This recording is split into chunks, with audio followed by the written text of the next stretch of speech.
This is something new for Electric Playground. I am with an author and a cult expert. This is Rick Ross. We are talking about cults as they relate to Far Cry 5. It's great to meet you, sir. Great to meet you. And I have to imagine that that must have been an interesting phone call from a video game company to come and participate in their project. Yes, it was. Yeah. It was a very interesting proposition, and I was very happy to get involved. How did you get involved? How did you get into, have this fascination with cults? Was this something that was personal to you when you were younger? Yeah, it was personal. Yeah. In the early 80s, my grandmother lived in a nursing home that the paid professional staff was infiltrated by a group that targeted the elderly. And I found out about it and worked with the director of the nursing home to basically get them out, have them fired. There were about 5 people that were recruiting. We're seeing constantly sort of this fascinating kind of overview of cults in our society. What has give us some commonalities of cults, because obviously we know about the Branch Davidians and some huge in the news kinds of cults over the years, but I would imagine technology has allowed cults to just grow and evolve into interesting different dimensions these days? Well, cults are using YouTube. They're using social media. People are following cult leaders on Twitter. They're involved with Facebook, and some of the social media is now monitoring the particularly vicious and pernicious groups. But I think what you see in all these groups are 3 basic characteristics that they all have.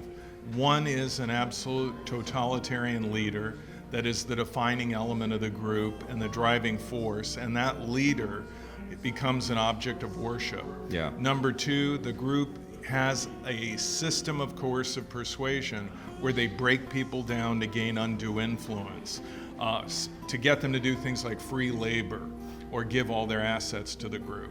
And then finally, if the group is to be considered a destructive cult, they hurt people in some tangible way. And that's why they get in trouble. So either they defraud people or they violate labor laws, or it can escalate to physical abuse, sexual abuse, violence, criminal behavior. But you look at those 3 things, the leader, the process, and the harm being done, and you see that all of the groups, regardless of what they say they believe or what they promote they're about, they have those characteristics. Is this something that, is a little more prevalent in America, in the United States? I mean, it's obvious that there is a lot of turmoil happening with the U.S. political landscape and a lot of divisiveness that's happening down there.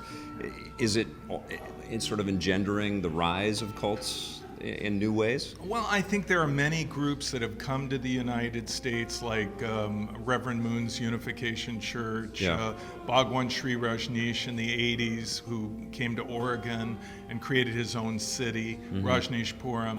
And the reason they come to the U.S. and the reason there is quite a bit of activity in the U.S. is the United States Constitution and the First Amendment, which gives these groups special rights and privileges and protection that they would not otherwise have, let's say in Europe or Asia.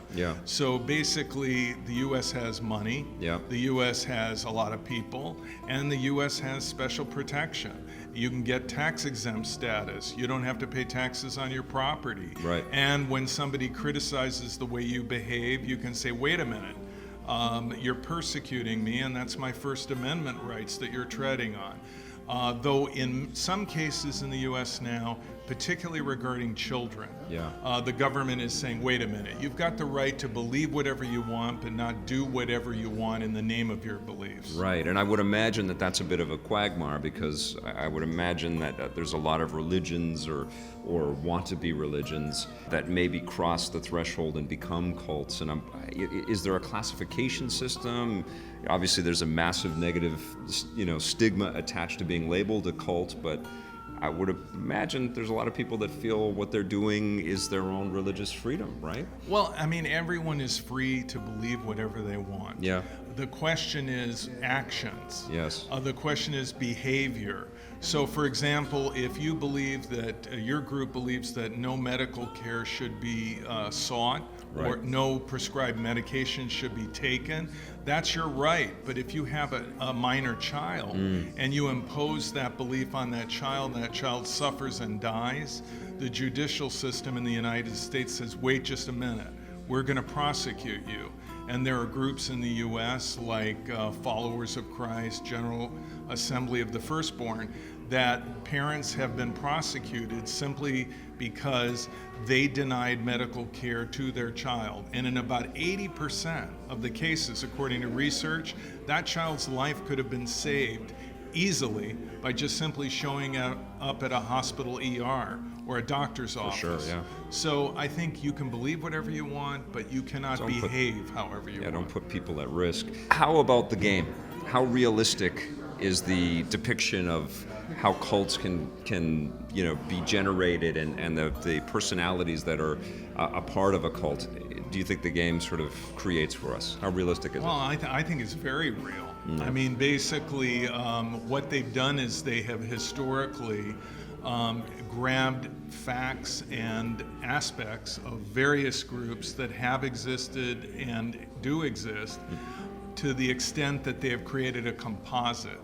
It's not a duplicate of any single group, but in each of its aspects, the leadership, the dynamics, the particulars of control, the compound, they have created very vividly a very historically grounded, real experience where someone who comes into that world Yeah. is really experiencing a destructive cult. There's obviously a great deal of attention paid to the recreation of this Montana environment for us. Have you ever personally encountered anything like that in a location like Montana? Well, sure. I mean, there was a group that was a kind of New Age group Yeah. that had a large compound in Montana. I mean, that's a historical fact. And I have worked in Montana, in the Bitterroot Valley, near Hamilton, and I've flown through Missoula. So yes, there are groups that seek out isolated rural areas where they can set up a compound for the purpose of social isolation. And there have been a number of groups that have done that historically. One group in Montana, other groups in Uganda, in Guyana, Jim Jones, the People's Temple. Yes. So there are many, many groups. Yearning for Zion, the polygamist ranch that was set up in Texas, where Child Protective Services came in with law enforcement. They raided that ranch and they pulled out 400 children. And they found out that there was terrible abuse that went on in there. That's a very more recent example, but there are historical examples of compounds and recent examples as well. And I guess the best outcome from something that's this kind of scintillating and fascinating is that there's education sort of passed on and people can glean from this and look for the warning signs and not join cults. I hope so. Yeah. I think that what the game can do is, besides having an exhilarating experience that brings someone into a world that they've only heard of superficially, Yeah. and now they can drill into it and interact with its principles and deal with this world almost like, they're a part of it in a true sense. I think that really will raise and can raise awareness about dangerous groups that have totalitarian leaders and what they sound like, what they look like, what they feel like, which can help people to see them that they might not otherwise see in the world around them. You can feel that we are creeping towards the edge.